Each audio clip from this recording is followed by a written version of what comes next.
Hello friends, ఆర్యుల రాక నిజమే అనే మన వీడియోకి ఒక పెద్దాయన రెస్పాన్స్ ఇచ్చారు.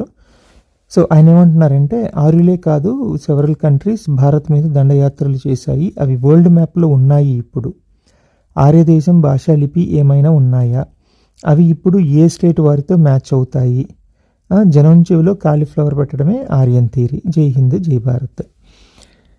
అంటే కాలీఫ్లవర్ జనం చెవిలో కదా సార్, మీ చెవిలో ఉందండి.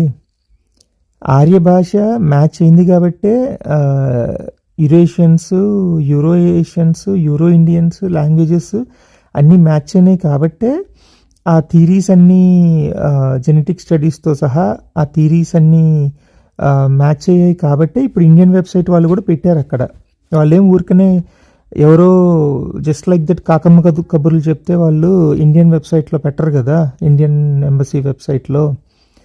మీరు ఫస్ట్ తెలుసుకోండి.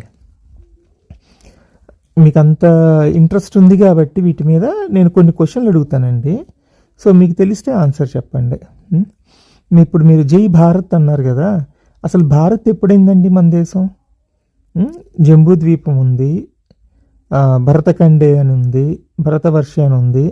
భారత్ ఎప్పుడైంది సార్? మీరేమైనా చెప్పగలరా? అసలు భారత్కి మీనింగ్ ఏంటో మీరు చెప్పగలరా? నెక్స్ట్ జై హింద్. అసలు మీరు మొన్నటిదాకా హిందూ అని చెప్పుకోవడానికే సిగ్గుపడ్డ మీరు ఇప్పుడు జై హింద్ అనే పదం లేకుండా మీరు మీ దేశభక్తిని చాటుకోలేకపోతున్నారు. సో అసలు అది ముస్లిం పెట్టిన పేరని మీకు తెలుసా? అంటే ముస్లిం ఇచ్చిన స్లోగన్ అని మీకు తెలుసా అది?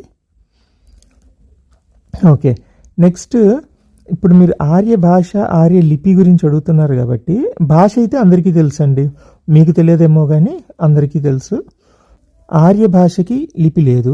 అట్లాగే 190 కోట్ల సంవత్సరాల చరిత్ర ఉన్న మన సంస్కృత భాషకి లిపి ఎక్కడుంది సార్? లిపి ఎందుకు లేదండి దానికి ఇన్ని రోజులు?